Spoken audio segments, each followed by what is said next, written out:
कानून, जुम्मे की नमाज, मेरठ से लखनऊ तक योगी का अल्टीमेटम। उधर मोदी ने दिल्ली में लिया एक्शन, इधर यूपी में योगी की दिखेगी बुलडोजर कार्रवाई।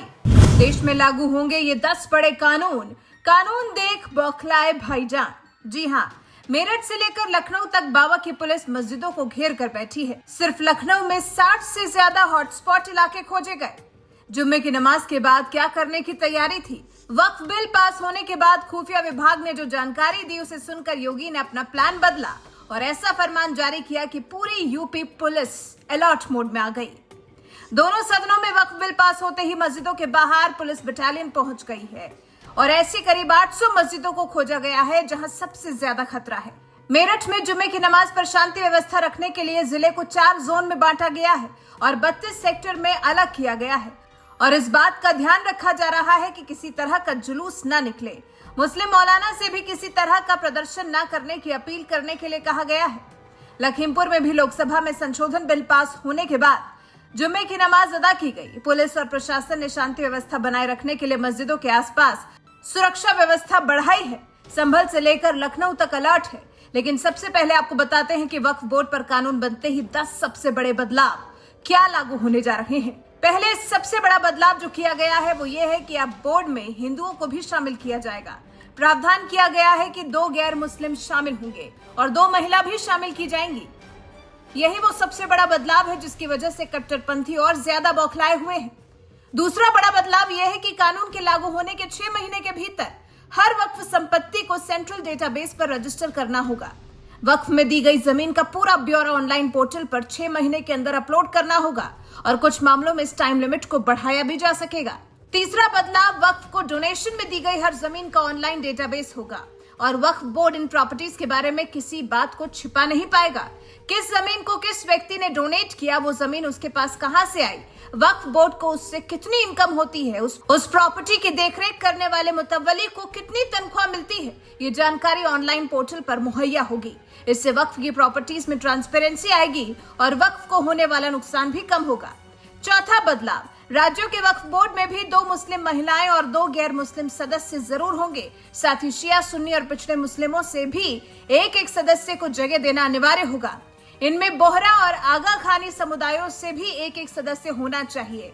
इन दोनों मुस्लिम संप्रदायों के लिए अलग अलग वक्फ बोर्ड बनाने का भी प्रावधान इस कानून में जोड़ा गया है। पांचवा बदलाव, किसी भी विवाद की स्थिति में स्टेट गवर्नमेंट के अफसर को यह सुनिश्चित करने का अधिकार होगा कि संपत्ति वक्फ की है या सरकार की। हालांकि बिल के प्रावधान को लेकर विपक्ष ने कड़ी आपत्ति जताई है। विपक्षी सांसदों का कहना है कि अफसर सरकार के पक्ष में फैसला करेंगे और ये भी तय नहीं है कि अफसर कितने दिन में किसी विवाद का निपटारा करेंगे। छठा बदलाव यह है कि अब हाईकोर्ट में अपील करना मुमकिन हो जाएगा। लोकसभा से पास बिल में कहा गया है कि अब डोनेशन में मिली प्रॉपर्टी ही वक्फ की होगी। जमीन पर दावा करने वाला ट्रिब्यूनल रेवेन्यू कोर्ट में अपील कर सकेगा। साथ ही सिविल कोर्ट या हाई कोर्ट में अपील हो सकेगी। ट्रिब्यूनल के फैसले को चुनौती दी जा सकेगी। मामले में वक्फ ट्रिब्यूनल के फैसले के खिलाफ 90 दिनों में रेवेन्यू कोर्ट, सिविल कोर्ट और हाई कोर्ट में अपील दायर करने का लोगों के पास अधिकार होगा, जो मौजूदा कानून में नहीं है। सातवां बदलाव, केंद्र और राज्य सरकारों के पास वक्फ के खातों का ऑडिट कराने का अधिकार होगा, जिससे किसी भी तरह के भ्रष्टाचार को रोका जा सकेगा। वक्फ बोर्ड सरकार को कोई भी जानकारी देने से मना नहीं कर सकता और वक्फ बोर्ड ये भी नहीं कह सकता कि कोई जमीन सैकड़ों साल पहले से किसी धार्मिक मकसद से इस्तेमाल हो रही थी तो वो जमीन उसकी है। बता दें कि वर्ष 1950 में पूरे देश में वक्फ बोर्ड के पास सिर्फ 52,000 एकड़ जमीन थी, जो साल 2009 में 4 लाख एकड़ हो गई, 2014 में 6 लाख एकड़ हो गई और अब वर्ष 2025 में वक्फ बोर्ड के पास देश की कुल 9,40,000 एकड़ जमीन है। आठवां बदलाव, कोई भी व्यक्ति उसी जमीन को डोनेट कर पाएगा जो उसके नाम पर रजिस्टर्ड होगी। वक्फ भी ऐसी संपत्तियों पर अपना दावा नहीं कर पाएगा जहां कोई व्यक्ति किसी और के नाम पर रजिस्टर्ड जमीन को दान में देता है।